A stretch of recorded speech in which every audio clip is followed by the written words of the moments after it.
Hey man, I do what I do. A tremendous drop already, and then you take a look at the average of the most recent polls, and Kamala Harris. They are just finding this unbelievable. They can believe black men are voting for Donald Trump or the Republicans in general. And now they're starting to see the trend. Is up by only 41 points. That is about half the margin that Obama won them by back in November of 2012. And this, I think, is, you know, when Barack Obama goes in last week when he was in Pittsburgh, Pennsylvania, essentially talking to young black men, he made it seem like it was a Kamala Harris specific problem. This is part of a. That's not just it. And see, the other thing is they're putting these pundits on blast. We thought you had them under control.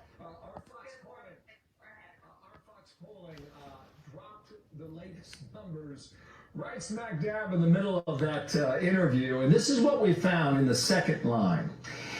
Right now, according to our numbers, Kamala Harris is only getting 67% of the black vote. Now, contrast that to Joe Biden and Barack Obama. They're well over 90% of the Democratic vote there. Why is that number so soft?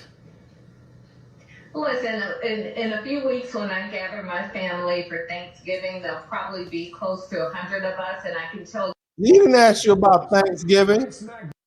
That man did not ask you about Thanksgiving, Miss Bottoms. So anyway, the brother's on everybody's mind, okay? And recently, and I'm going to let y'all hear this horrible video again by Sonny Hostin, so you guys can and we're looking at who is voting for Trump. You've got 53% of white women that voted for him in 2020. We've got to reach those women. We've got to reach those ridiculous, crazy black men that did. Somebody type ridiculous, crazy black men. I want you to keep rolling that out, okay? Now, here's the thing. Her recent comments, Sonny Hostin is her name, and she's on The View. She refers to black men. That's us. That's us dusty black men, right? She voted to us, those of us who voted for Trump, as ridiculous and crazy. And it's not just insulting, it's deeply offensive, especially coming from someone who is not foundational black American. Let's be clear, Sonny Hostin is Puerto Rican. She's not FBA. And while she may identify with the broader struggles of being a person of color in America, she does not share the same historical or cultural experience as FBA men or women. And for her to stand on a mainstream platform like The View and casually dismiss the political choices of black men in such a derogatory way is nothing short of disrespectful. Black men, particularly foundational black American men, have been the backbone of the most progressive voting bloc in this country. And these men, us, okay, who we consistently show up to the polls, not just for presidential elections, but for the local and the state elections, knowing full well the power of our vote. Yet here, Sonny, a woman who doesn't share in the legacy of systematic oppression faced by FBA men, who hasn't lived the specific black American experience, is standing on national television labeling us crazy for exercising our democratic right. And that's not just offensive, it's downright dangerous. It feeds into the long-standing narrative that black men are irrational or incapable of making informed decisions, a narrative that has been used for centuries to justify our disenfranchisement, our marginalization, our over-incarceration, and sometimes our annihilation. And so we have to take this serious. The irony here is that Sonny has no issue when it comes to other voting groups. She spoke about white women. She spoke about Cuban men. Specifically, she spoke about Hispanic men, but Cuban men down in Miami who overwhelmingly supported Trump. But when it came down to black men, her tone turned venomous, calling us out in a way that she didn't dare do those other groups. Why is that? Somebody type, why is that in the chat room?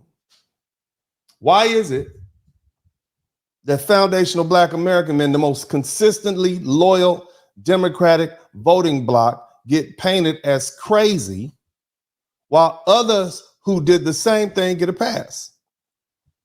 See, Sonny's Puerto Rican heritage adds another layer to this.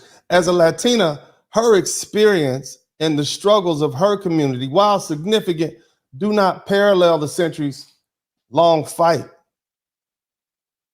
that Black men in America have had to secure civil rights, to have a political voice, or even just to die for our country as men in the military.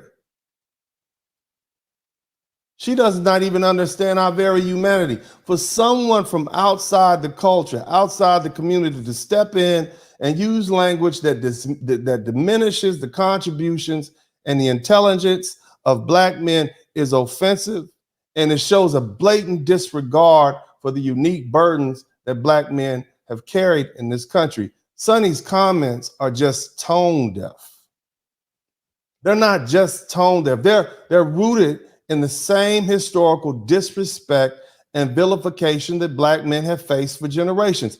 FBA men have the right to vote however we see fit, and without being chastised and ridiculed or demeaned by someone who neither understands our experience nor shares in our history. Her remarks were out of line, and it's time we call these so-called allies who think they can speak down on our community, call them out and get and make sure they suffer the consequences of it. Now, let's look at Ms. Hostin's critique. Let's be clear. Her comments about Black men who voted for Trump being crazy and ridiculous. Number one, they're inaccurate. Okay? They're offensive and they're tone deaf and they're rooted in a long history of disrespect directed towards Black men in this country. But number one, they're inaccurate. See, this isn't just about politics. This is about the way foundational Black American men have been historically treated, politically, socially, and economically, and how people like Sonny feel comfortable continuing mistreatment without a second thought. Let's break this down. When Sonny talks about reaching the 53% of white women who voted for Trump in 2020, she doesn't insult them. She doesn't call them crazy or ridiculous. She approaches them as a group that needs understanding and persuasion. And the same courtesy is extended to the Cuban men in Miami who also overwhelmingly voted for Trump. But when it comes to Black men, she didn't offer any respect. Instead, she chose to throw insults, crazy and ridiculous. You see the problem here? Everybody in the chat room, if you see the problem here, type problem in the chat room. To be an advocate for Black men. DennisSpurling got the mic on fire. I'm a Black father, I have Black sons. Tune in, weekly feeling inspired. From the heart, real talking night. Every episode brings to light. Subscribe, hit the like, my voice, my wisdom. share the love, you know it's fair. Join us every Cold outside, listen King coming. drop some coins in the collection plate. Alright, let me roll out. Comment below, let's start the chat. Insight so deep like we sat. Together vibing, no need to wait. DennisSpurling always first. What's up? Welcome to the broadcast. Hit the like, won't you dare. Share the love, you know it's fair. Join us every week, don't be late. Drop some coins in the collection plate. Yeah, they peso tricky. Some of y'all can't help it. Some of y'all can't help tricking. Some of y'all got a soft spot for her. You enjoy the ride, come say hi. Catch the wave, don't pass by.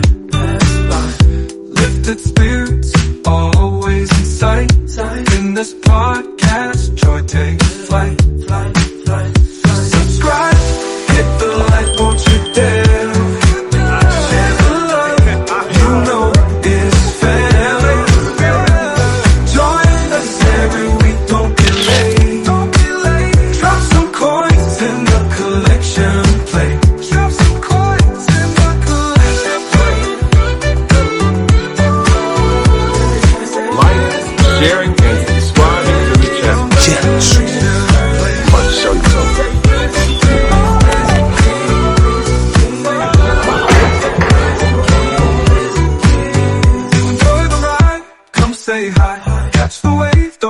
fight.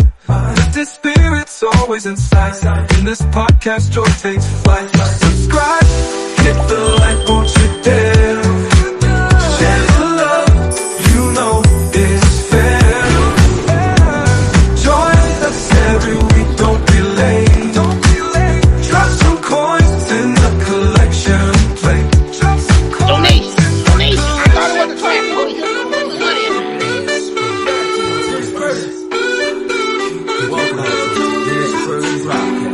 Hey man, I'll do what I do. You know that. Your ass class, don't come over here. You tall black mother. Women up inside. I don't give a fuck about